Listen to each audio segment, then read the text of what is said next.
your years been so far? Good. It's having a good year so far. I've watched a lot of horror movies, which is pretty on brand for this. I've been watching a lot of haunted house movies, which are good fun. I love the ones like The Exorcist, Conjuring, those kinds of things. I was really interested in like the whole kind of way that actually happens is they have to have someone go into the house. They have to identify that there's a ghost or a spirit living in the house.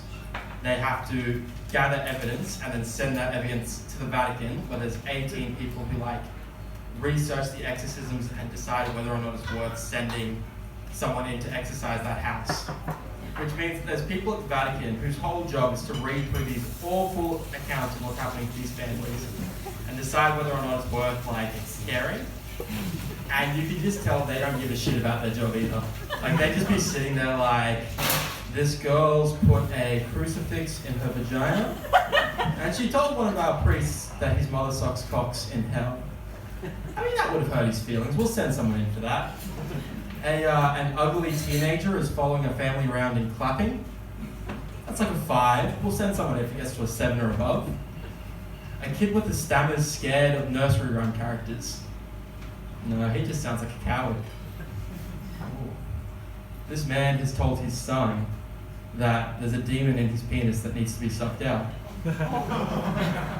That's actually a pretty good line. I'm going to use that. And that works well. I live with my brother and my nephew. I live with them. My brother's wife passed away a little over a year ago, so I decided to move in with them, kind of help the transition and help kind of move on, which has been really good. But I had to kind of step up and say to my brother, like, look, I'm here, I love you guys, but I can't fill the void that Sally left. Like, I can't be that for you. Which was a hard conversation to have, and I'm glad I had it. So we stopped sleeping in the same bed. I still like to wear the lingerie that he got me every now and again. Though. It makes me feel special. A couple times a week I look after my nephew, and every time I tell him to do something, he's just like, he's 4, and he's just like, you're not my boss. It's just a little shitty thing to say. So now what I do is whenever I'm looking after him, I wear a button-up shirt, I just carry a clipboard around. I'm like, Ethan, we're gonna go out to the car, 5 minutes, come on. And then if 5 minutes passes, I'm like, come on, man. Don't be sorry, just be better. And it works well. Like, we're super efficient now. It's been really helpful.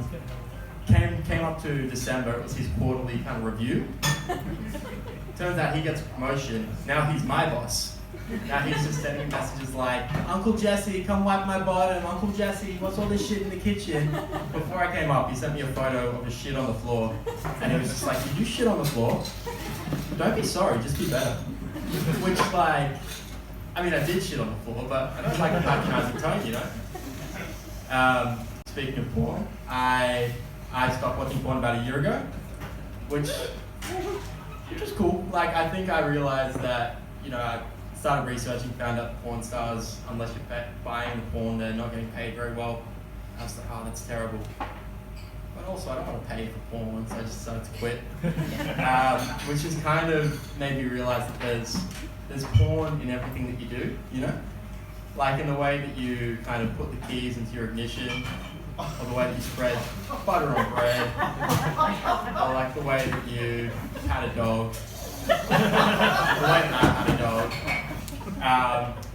Yeah, just kind of, it seeps into every part of life. I spent better part of an hour the other day, standing up in front of a Wendy's, just watching them prepare hot dogs. You know how they do? They get the bun and they put it on the stick, and they pull it off, and they fill it with the sauce. They jam that hot dog in there, and the sauce spurts out. It's really like, it's magical, you know? It's an experience. One of the girls came up to me and she's like, can we help you? And I was like, I came here looking for enlightenment. And thanks to you, I found it. I actually got asked not to go back to that shopping centre, which was a bit worrisome.